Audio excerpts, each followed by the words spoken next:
Ready? Jim? Yep. So,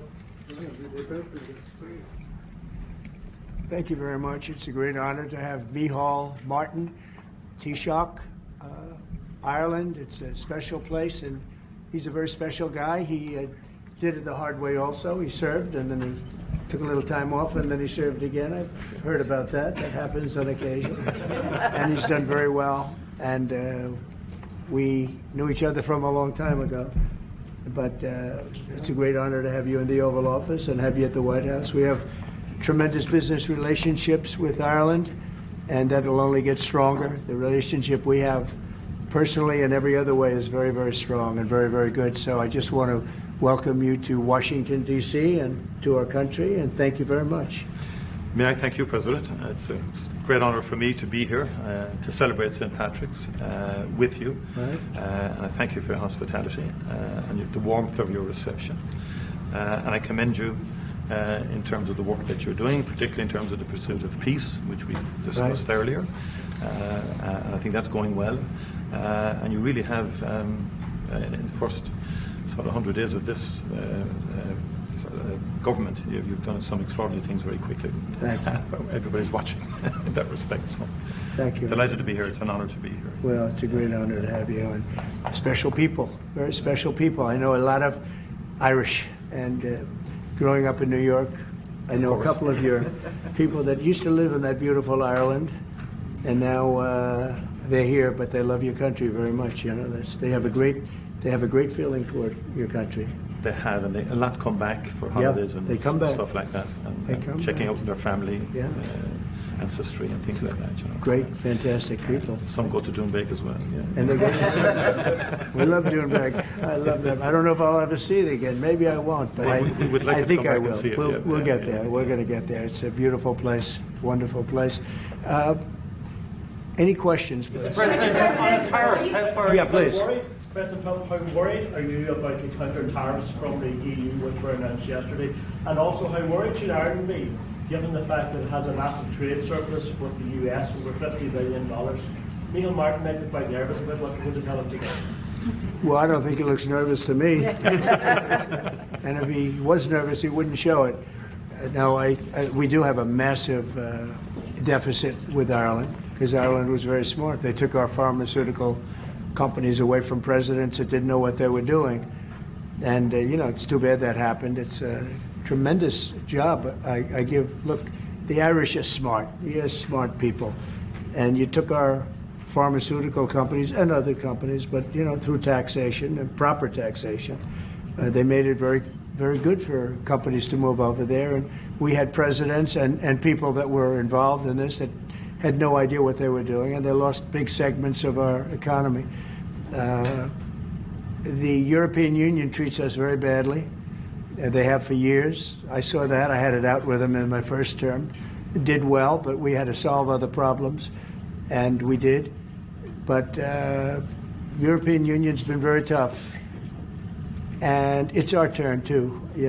We get a turn at that also, but they have not been fair. They sue our companies and win massive amounts of money. They sued Apple, won $17 billion, and they use that for other reasons, I guess, or to run the European Union. So I'm not knocking it. They're doing what they should be doing, perhaps, for the European Union, but it does create ill will.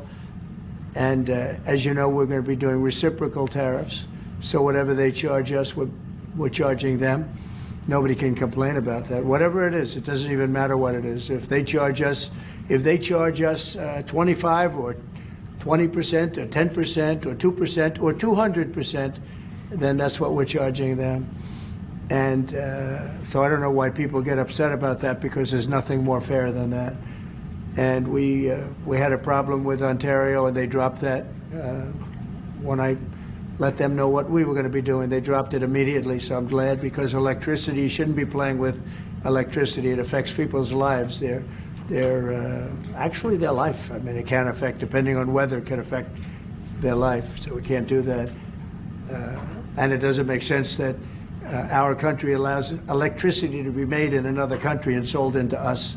Who did that deal for the United States? Okay, I looked at that long ago, and I said that's not something that's very smart. So we've had a lot of bad trade policies, and yet we're doing very well right now. But we're doing well because I won the election. If I didn't win the election, you would have had a very bad period. I think a lot of the stock market going down was because of a really bad 4 years that we had. When you look at inflation and all of the other problems that were, I mean, wars and inflation and so many other problems. But we're going to have very good years. We had, I don't know if you saw a little thing like the cost of eggs, little to you, but big to people out there, down almost 30% in the last few days. We got it down. We did a lot of things. We have a great Secretary of Agriculture, and we did a lot of things that got the cost of eggs down very substantially, and so many other things. A very big thing that I'm very happy with is oil is down to $65 a barrel, and that's faster than I would have anticipated. We put on the gas. We stepped in the gas in order to get oil, and what's happening. So we're getting that down, and when energy comes down, prices are going to be coming down with it.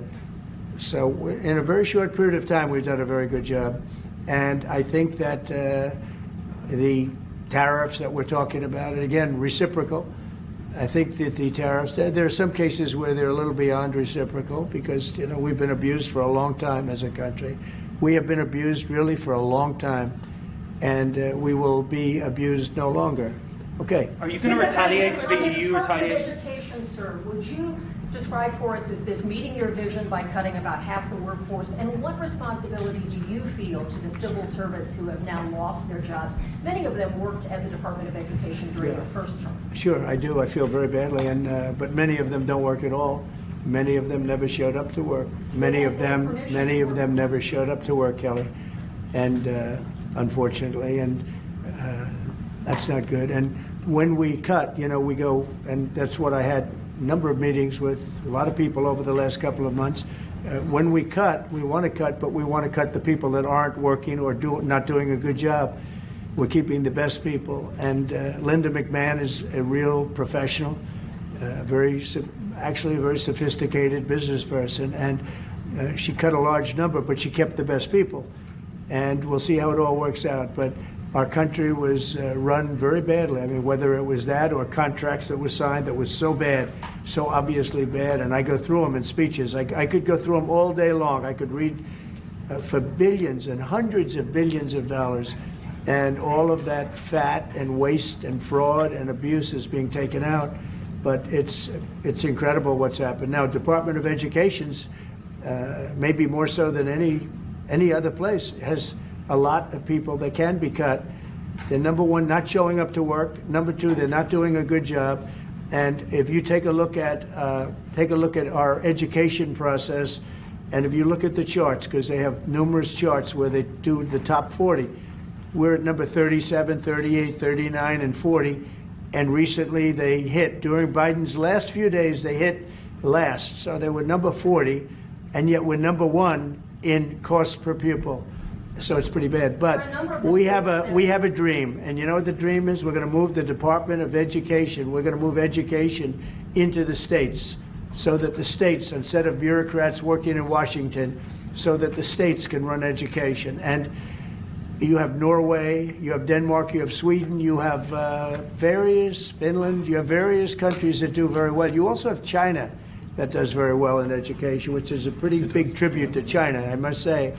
1.4 billion, and they're in the top 10, and it's pretty amazing. So we can't blame size anymore. Normally you'd blame size. It's too big. How can you do it? But China does it. So we think when you move it back to Iowa and Indiana and all the states that run so well, there's so many, I could name 30, maybe almost 40.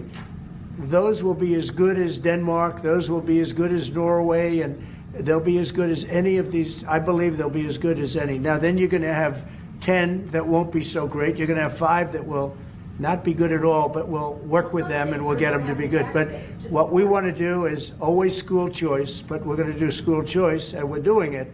But we want education to be moved back where the states run education, where the parents of the children will be running education, where governors that are doing a very good job will be running education, not run. I drive through the city and I see like so many buildings, Department of Education, Department of big buildings, and by the way, they're empty. Nobody shows up to work. So I think Linda did a very good job. Mr. President, do you have a meeting with Vladimir Putin scheduled or a conversation? What would be your I won't comment on that, but we had a great success yesterday. We have a full ceasefire. If it kicks in, we have to see. It's up to Russia now.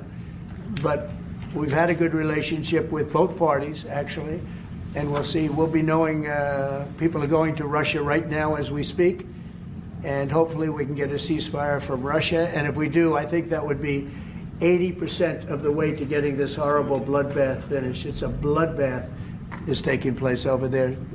On average, 2,000 to 3,000 young people a week are being killed in that stupid war that would have never happened if I were president.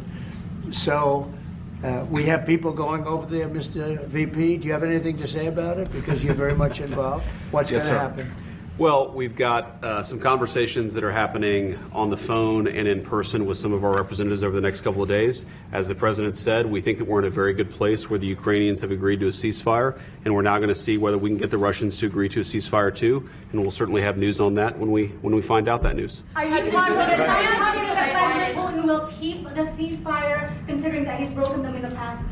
We haven't spoken to him yet with substance, because we just found out and we just were able to get Ukraine to agree. So we're going to know very soon. I've gotten some positive messages, but a positive message means nothing. This is a very serious situation.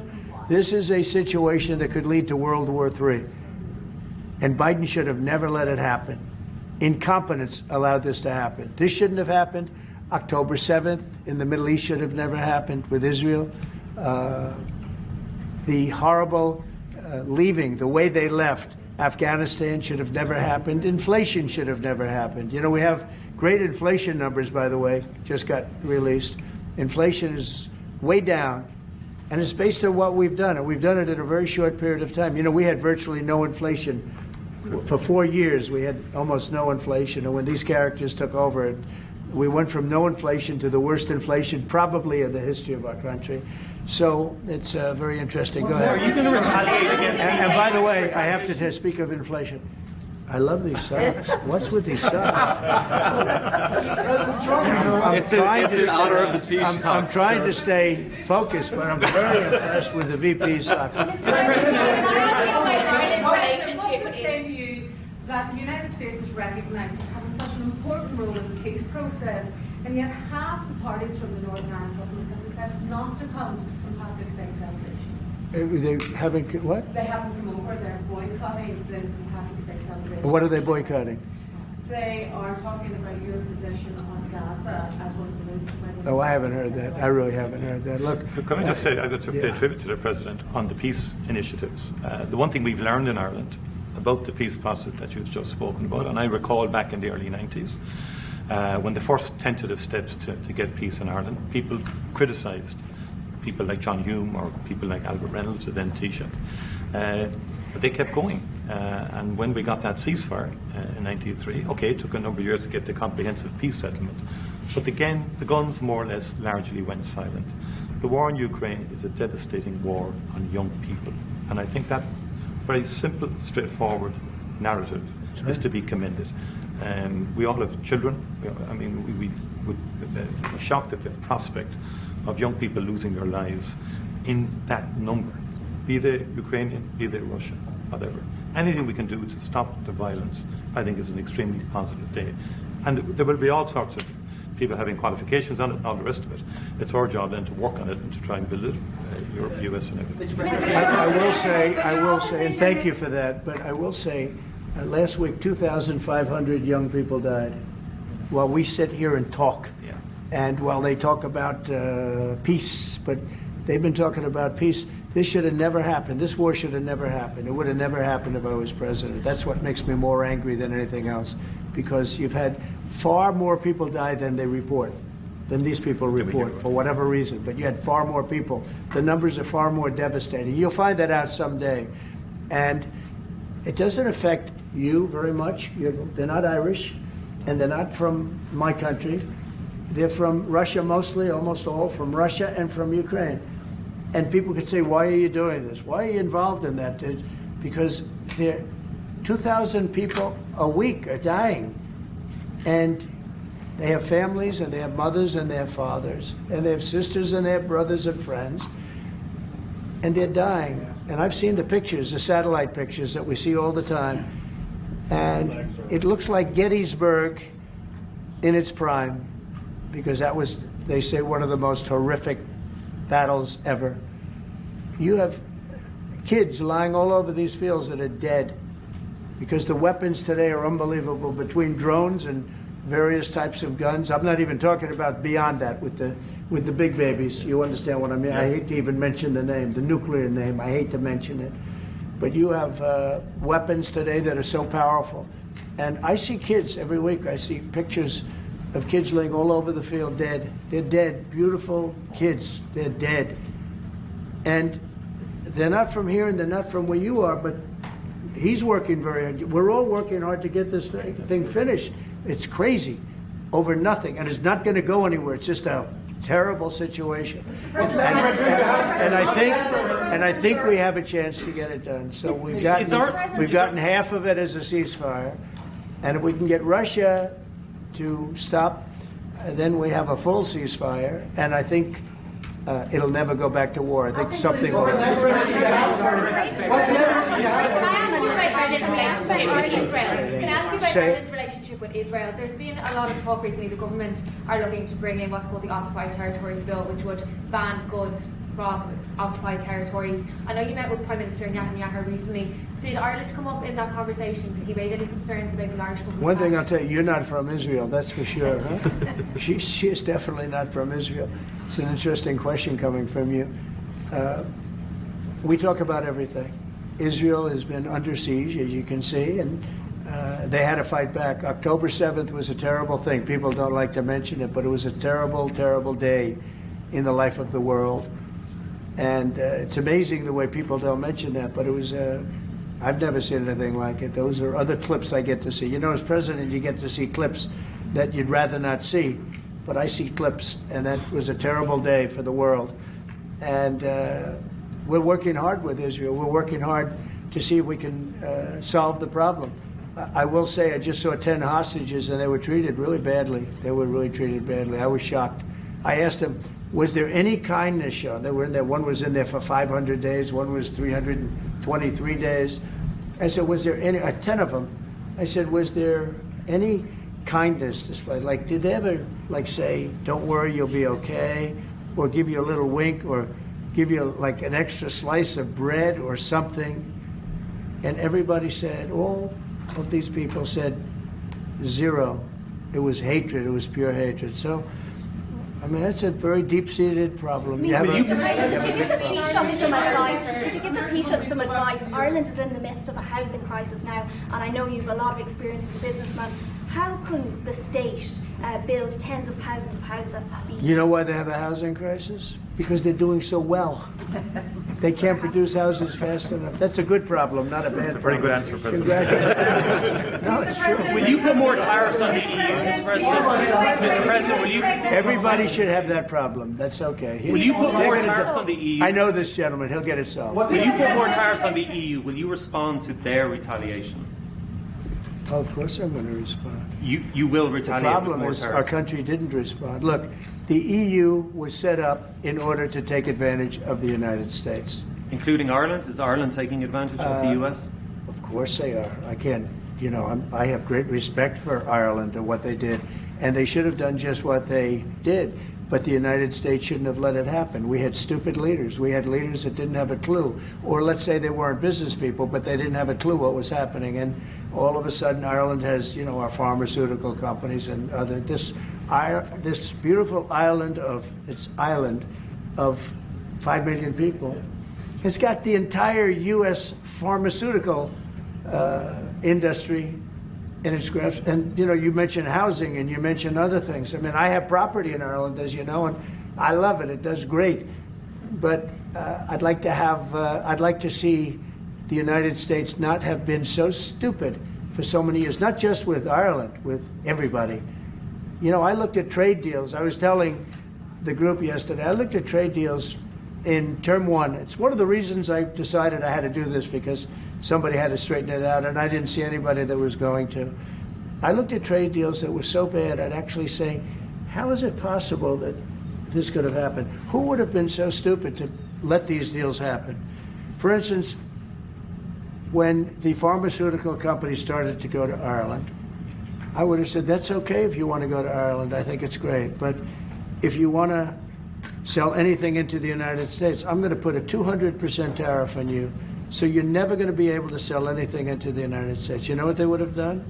They would have stayed here. So do you want to lower corporate taxes? He's so lucky that I wasn't. Are you planning to lower corporate taxes to match Ireland? Well, we are planning to lower taxes, yeah, if the Democrats behave, but the Democrats have no clue. You saw that the other night during the speech. 2 young women were slaughtered by illegal aliens. 1 young man has very serious cancer, and many other problems.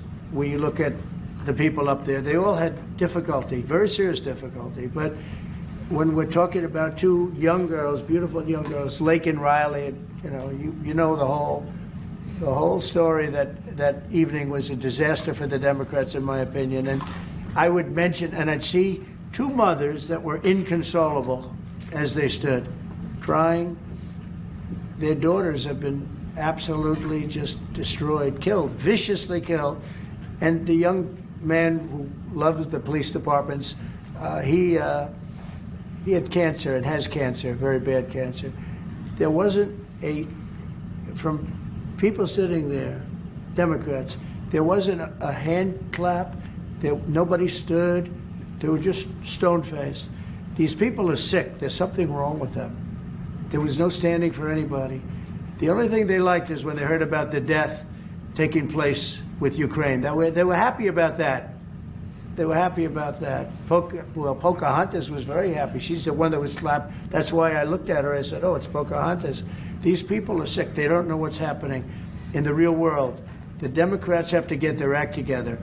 And if they don't vote, then what you're going to do is you're going to have taxes that are going to go through the roof. You're going to have a very bad time. You're going to have some very bad things happen. And people are going to blame the Democrats.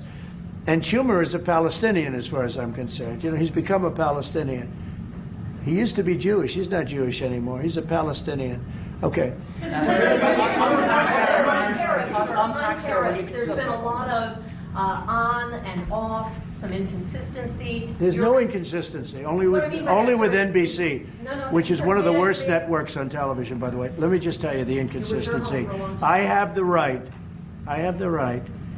to adjust. And I was called by the automakers, as an example, General Motors, Ford, etc., the big 3, the big 4, and they asked me to do them a favor. Could I delay it for a period of 4 weeks so that they're not driven into a little bit of a disaster for them? They actually love what I'm doing, but they had a problem. And I'm not like a block that just, I won't delay. It's called flexibility. It's not called inconsistency. It's called flexibility. And I think you want me to be flexible too. Is flexibility going to be your ongoing view toward? Sure, I'll always have flexibility. But there will be very little flexibility once we start. April 2nd is going to be a very big day for the United States of America. The United States of America is going to take back a lot of what was stolen from it by other countries and by, frankly, incompetent U.S. leadership. Grossly incompetent. I gave you an example of Ireland. I would have never let that happen. Impossible for that to have happened. But we're going to take back our wealth, and we're going to take back a lot of the companies that left are coming back. If you haven't read, we have the biggest computer chip company ever, has virtually all of the market. I didn't call them, they called me. And they called for 2 reasons. Number one, we had a great election of somebody that they want running the country. And we won in a big mandate. We won every swing state. We won by millions of votes. We won by 2,750 districts to 500. Think of that, 2,750 districts to 500. That's why the map, when you looked at it, was entirely red, meaning Republican. Not meaning communist. Meaning so anyway, look, this country needed somebody to defend it. It's this big, beautiful place that was being ripped off by illegal immigrants coming in from prisons, coming in from mental institutions, gang members, gang leaders, drug dealers, pouring into our country with the open borders. I am so angry at the last 4 years at what they've done to our country, what they've done to this country between inflation, but maybe the most that bothers me is that they would allow millions of people to come into our country that are stone cold murderers, killers, drug dealers, the worst gang members, the worst people allowed into our country. And we're now getting them out. We're going to get them out. We're getting them out. I want to thank Tom Homan, by the way. He's doing a great job. And I want to thank Christy Noem, who's doing a fantastic job. This is a job that's so unnecessary. This should have never happened. This should have never happened. So we're bringing back our country in many ways, not only financially, and financially we'll be stronger than ever before. I think the markets are going to soar when they see what's happening. I'll tell you what, I'm called every day by numerous big companies. I spoke at the Business Roundtable yesterday. They had the largest attendance they've ever had. And these are only the CEOs and chairmen, but mostly the people that run the boss, the people that run the top 150 companies. 150 people showed up. Every single company showed up. First time it ever happened. It's been around a long time. The biggest business leaders. We had a great discussion. Went really well. And I want to tell you, there's tremendous optimism out there about our country in terms of regulations being cut, in terms of taxes being cut. And it would be great if the Democrats would do what's right. It would be great if the Democrats would do what's right for our country for a change, because they really are. They've lost their way. They've lost their way. They think that people pouring into our country from prisons, jails, murders. We have 11,088 murderers that were allowed into. People that murdered people, half of which murdered more than one person in our country. We're getting them the hell out. But who would run it? Who would allow this to happen? Who would allow men to play in women's sports? And they're still fighting it. It's got to be a 95% issue. But they're on television this morning. I see this person, a Democrat, say, we should have the right. No. Men should not be. They're hurting women. They're hurting women very badly. They're hurting women. And they should not. And they're also demeaning women. But who would want these things? And everything's transgender. Everybody transgender. That's all you hear about. Now, that's why we won the election in record numbers. But very importantly, now it is what it is. The Democrats should get with us and come up with good tax policy so that Ireland and other countries can't take our businesses away from us. And he understands exactly. You guys did the right thing. I'm not upset with you. I respect what you've done. You've done a great job. But our people did a very bad job. How advanced are your plans to try and bring some of those companies back to America? Will you be briefing? Well, I'd love to have him back. I'd love to have him back, but he'll be fighting me on it. What I would say, President, if I could 1 second, just make the point. It's a two-way street too, and we are investing a lot more in America now. And people may not realise, but Ryanair, one of our biggest airlines, for example, AirCap, they buy more. The two of them together buy more Boeing airplanes than anybody else outside of America. That's a little known fact. It doesn't turn up in the statistics, but Ryanair and AirCap, big aircraft leasing company, Irish company, have done great work with Boeing and huge investments over the last couple of years. You know, so and there's a lot of Irish companies here now, about 700 odd Irish companies based in America. Glanbia, Smurfit, Waterrock, I was saying to you this morning, Vice President. A lot of them creating thousands of jobs in America. And it's only fair. That's correct. That's right. That's the way it should happen. And I think it's a very good relationship we have. It's a historic one. It's happened over time. We've added value to American companies. We've increased our value. They've got access to the European market, and they did all of that. I understand where you're coming from fully. But I think it's a relationship that we can develop and that will endure into the future. And will change, it will adapt. And you're evolving and you're doing things. And they've done a very good job. Now, I just will say this. But with all that we've said, we can talk about Ryanair. There's a massive deficit. I don't mean by a little bit. I mean, there's a massive deficit that we have with Ireland and with other countries too. And we want to sort of even that out as nicely as we can, and we'll work together. We're going to work together great, but the deficit is massive. Will you hear this one? You said earlier that it was now up to Russia in terms of the ceasefire. Yeah. Is there anything you can do in terms of pressuring Russia or in terms of sanctions? Or what can you do? We can, but I hope it's not going to be necessary. Sure, we can pressure. We can do that with Russia. Remember this, Russia took Georgia from Bush, right? They took Crimea from a man named Obama, Barack Hussein Obama, right? They tried to take the whole thing from Biden. They're going for the whole ball of wax. Who was the only one that never took anything from? Trump. And in fact, I'm the one that stopped Nord Stream 2, the pipeline, the biggest pipeline anywhere in the world. I stopped it.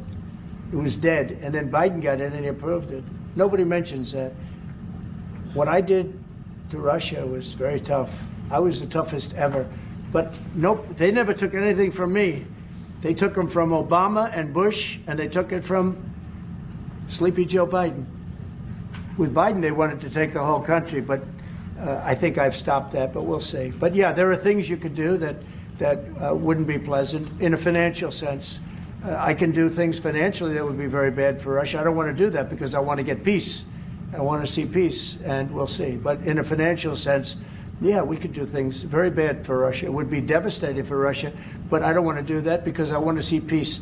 And we're getting close to maybe getting something done. We've got Ukraine done, and as you know, I've always said that Ukraine might have been the more difficult party. You were here a week ago when some interesting things happened. I had somebody that didn't seem to want peace. Now he's agreed to peace. So we'll see what happens. Brian? Yes, thanks. Thank you. First, we'll congratulate you on your lower inflation core rates. Thank you. Gas prices going down, airline prices going down. This is for the Irish gentleman here, if I can see it real quickly. Welcome, United States. You look great. Thank you. Nice to. Now you feel good. He knows. What's coming next? Ran on MAGA, Make America Great Again. If you could run on MEGA, Make Ireland Great Again, what would your number one issue be for people in Ireland right now to make your country stronger? And I've got a two-part question to that as well. Yeah, the number one issue in Ireland is housing, to be honest, and I think it was correctly pointed out. We've got to build more houses.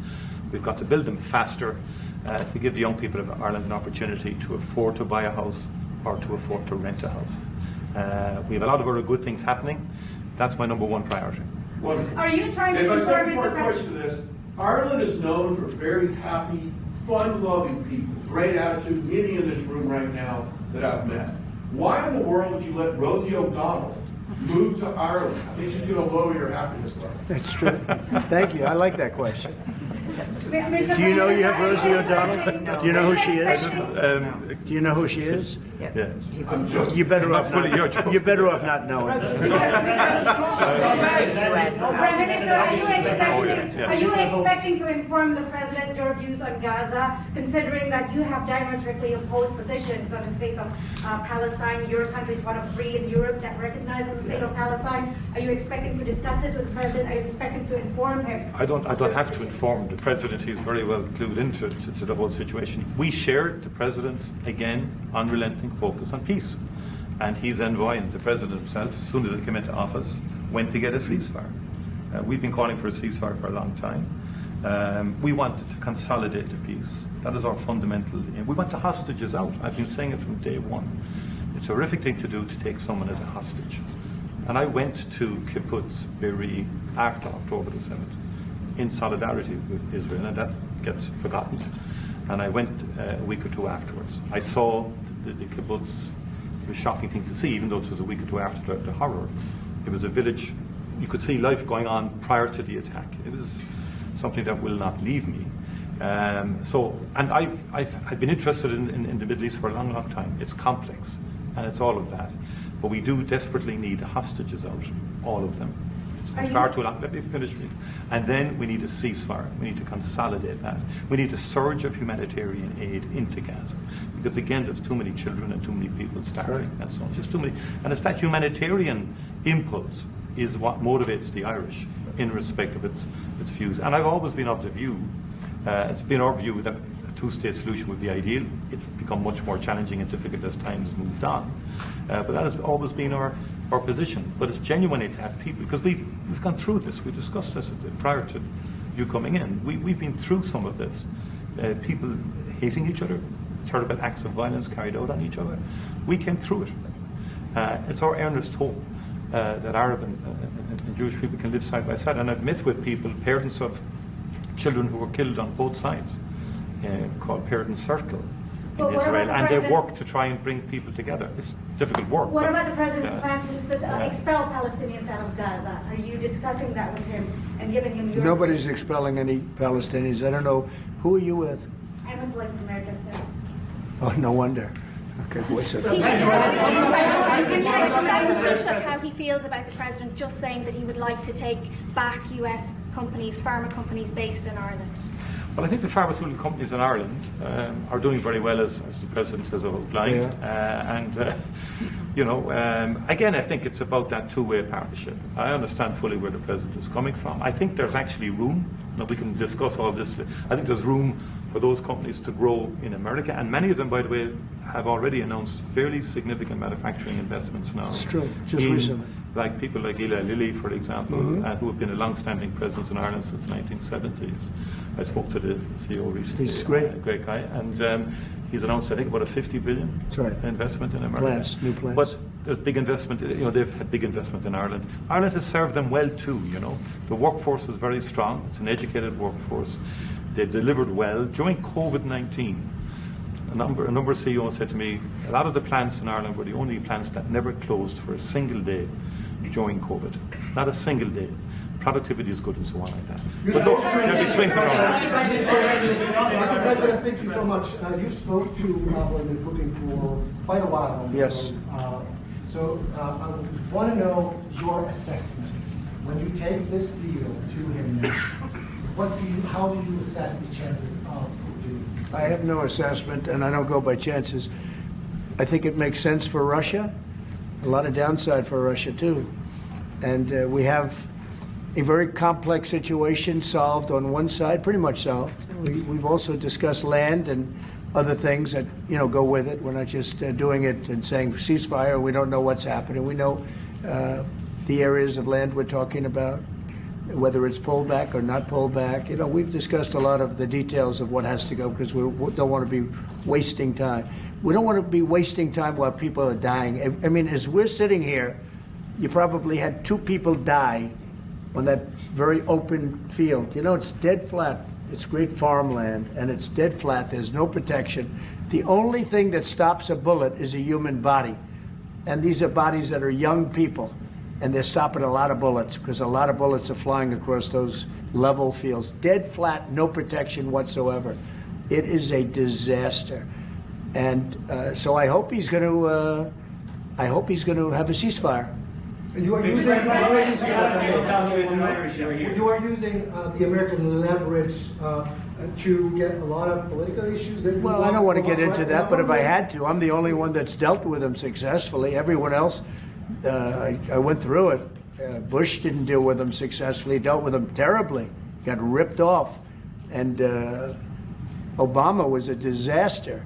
They have with Obama, he gave them sheets, and I gave them anti-tank missiles. You know that, right? It's called Javelin. You know the Javelin? I'm the one that gave them the Javelins. People don't say that. And then they say, oh, Trump has a great relationship with Russia. I'm the one that gave him the Javelins. Obama gave him sheets. That's an expression. He gave sheets, I gave javelins. So, Mr. President, how worried should the undocumented Irish be about your administration that you go round the buck and send them home again? Oh, I think the Irish love Trump. We won the Irish with a tremendous amount of vote. I want to thank you very much. We won in the 80s with Irish. I got the Irish vote. I think I have it locked up pretty good unless I did something very stupid, like drained your company, your wonderful place of all of its companies. If I drained Ireland of all of the companies, maybe I'd lose the Irish vote. I don't know. But right now, no, I love it. I've been there many times, as you know, yes. And we don't want to do anything to hurt Ireland. We want to, but we do want fairness, and he understands that. No, that's enough, Kelly. Thank you. Was there anything that the Taoiseach could say to you today that would dissuade you from going ahead with 25%? I can't hear it. Mr. President, it's Irish American Appreciation Month, you've named it there. Who's your favourite Irish person? Oh, there's so many. Are you kidding me? Well, I do happen to like your fighter. He's got the best tattoos I've ever seen. I don't know if I'm a big, but that. Conor McGregor. Boy, you have. Well, Conor's great, right? You know, talking about Conor, but you have a lot of great Irish fighters, actually. Great fighters. I don't know what that is, but Ireland's always had a lot of good fighters. You know why? Because they're tough people. They're smart people and they're passionate people. And they really have been over the years. So many. I think your father was a great fighter, right? He was. Sure did. Wow! And yet, look at you. You're so smooth and so. He was a very good defensive boxer. He could weave. He was a really good. He was a good boxer. Yeah. Right, yeah. Fought for Ireland. Boxed for Ireland. And yeah. That means you genetically. I'm not going to mess around. Okay, let's a couple of more from somebody that didn't ask a question. Yeah, please go ahead. Mr. President, should Apple go back to the U.S. from Ireland? Who? Apple. Oh, Apple's been treated very badly. Look, Apple had tremendously bad luck. I thought they had a very good lawsuit, but they lost. We fought with them. $16 billion. $16 billion, and they were after a lot of our American companies. See, that's what's unfair. It's a European Union. I'm not blaming you. I'm blaming the European Union. The European Union's gone after our companies. And Apple's a great company, and they have to give $16, $17 billion on a lawsuit that I didn't think was a good lawsuit. No, that's not good. No, the European we have a problem with the European Union. They don't take our farm products. They don't take our cars. We take millions of cars, BMWs and Mercedes-Benz and Volkswagens and everything. We take millions of cars. I said to Angela Merkel at the time, I said, Angela, how many Chevrolets do we have in the middle of Munich? Why, none. I said, you're right, we have none. That's the way it is, we have none. No, I'm not happy with the European Union, I want to tell you. And we're going to win that. We're going to win that financial battle. It's a financial battle. European cars, Mr. President? Tariffs on European cars, is that something you're going to consider? Oh, absolutely, I will do that. Yeah. Mr. President, think of it, they have millions of cars coming in, millions and millions of cars. One of probably the largest. Japan's very big too, but and they don't accept our cars. We make great cars. They don't have our cars, but we have their cars. They don't have our farm products. We have the greatest farmers in the world. They don't accept our farm products, and we accept theirs. So, you know, things are going to change unless they do what they have to do, and they know what they have to do. This is not going to be a tough battle. In my opinion, not going to be tough. Just like when Ontario charged us, everybody said, oh, they just charged. I said, this will be won in 1 hour. And they announced what we were going to do, and they withdrew their little threat. And what they don't say in Canada is that 270%, have you ever heard that? We have tariffs on dairy products from Canada of 270%, going up to 400%. You never hear that. Canada's absolutely one of the worst. And we, when I say worst in terms of charging tariffs. Their dairy products, they charge our farmers 240, 250, 270, and 400%. Okay? Think of that for dairy product. And we charge them like peanuts. You know why? Because we've been improperly run for so many years. I had that all settled in my first term. But then, of course, Biden, you know, he let everything go to hell. One of the things we did is we took from China hundreds of billions of dollars, and I have great respect for President Xi. But he understood that. He understood it was a one-way street, and you can't have a one-way street. Okay? One more question. Can you say which country might target your next travel ban? Say it. can you say which countries you might target in your next travel ban? Wouldn't that be a stupid thing for me to say? I said, which countries am I going to target for the next travel ban? As part of the, can you believe somebody would ask that question? As part of the... Well, we're going to talk. We're going to be talking really to the European Union. You know, I will tell you this one little. We'll end it with this. So I have a property, a big property in Ireland that you know well. It's one of the most highly rated hotels in all of Europe. It's beautiful. In Doonbeg. It's a beautiful 600 acres on the ocean, and everybody knows it. And we have a beautiful hotel. And I was going to do a project there, a big expansion of the place. This was when I was a civilian, before the presidency, before I even thought about the presidency. But I was going to do a really beautiful expansion of because it does very well. And I got the approvals from Ireland so quickly. They were so professional. They wanted it. You know, it's economic development, it's jobs, it's construction jobs, a big expansion, beautiful expansion. But I was told something that bothered me. They said, sir, you also have to get approved by the European Union. I said, why do I have to go to the European Union to expand a hotel that's in Ireland? They said, well, that's the way it is. I say, well, shouldn't that go fast? They said, no, it'll take at least 7 years. You gave me the approval in about 4 weeks. It was a beautiful professional. If you took 4 years, you wouldn't have done a better job. You know, everything was done environmentally, everything. There's no reason to take very long. I had everything from Ireland in 4 weeks. And then I hired somebody. He said the process will be from 5 to 7 years. And I said, oh, really? And then I found out that they weren't playing games. Now, think about how bad that is for your country. So that was my first experience with the European Union. And I dropped the project. I just said, I'm not going to do that. I'm not going to go 7 years to expand something. But I have to, I'll hand it to Ireland. You were so professional, so good. But I don't know why. European Union had to approve it. And with them, it was deal, and that's the European Union. So it was a very bad experience I had. Just say, President, you have the distinction of being, I think, the only president that has physically invested in Ireland. That's through good. your Doonbeg. And it's been a good investment. And I mean, for anybody, you should go there. It's just stunning. I love this. No, I mean, even if you don't play golf, I mean, it is a stunning landscape. Yeah.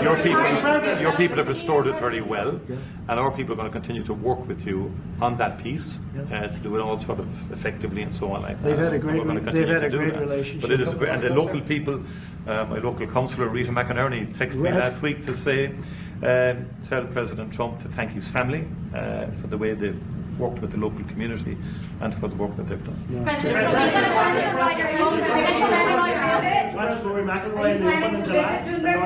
I love Rory. I think Rory's great. He's a great golfer. He just won 2 weeks ago. He's a great guy. I played golf with him 3 weeks ago.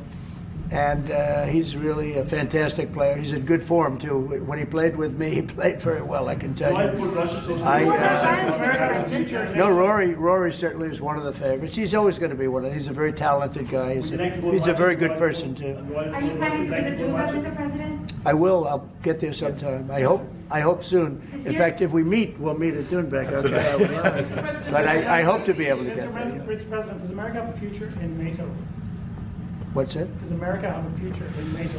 Well, NATO has to treat us fairly. If they pay their bills and if they do what they're supposed to do. When I first got involved with NATO, as you know, they weren't paying their bills. There were 28 countries, and most of them weren't paying.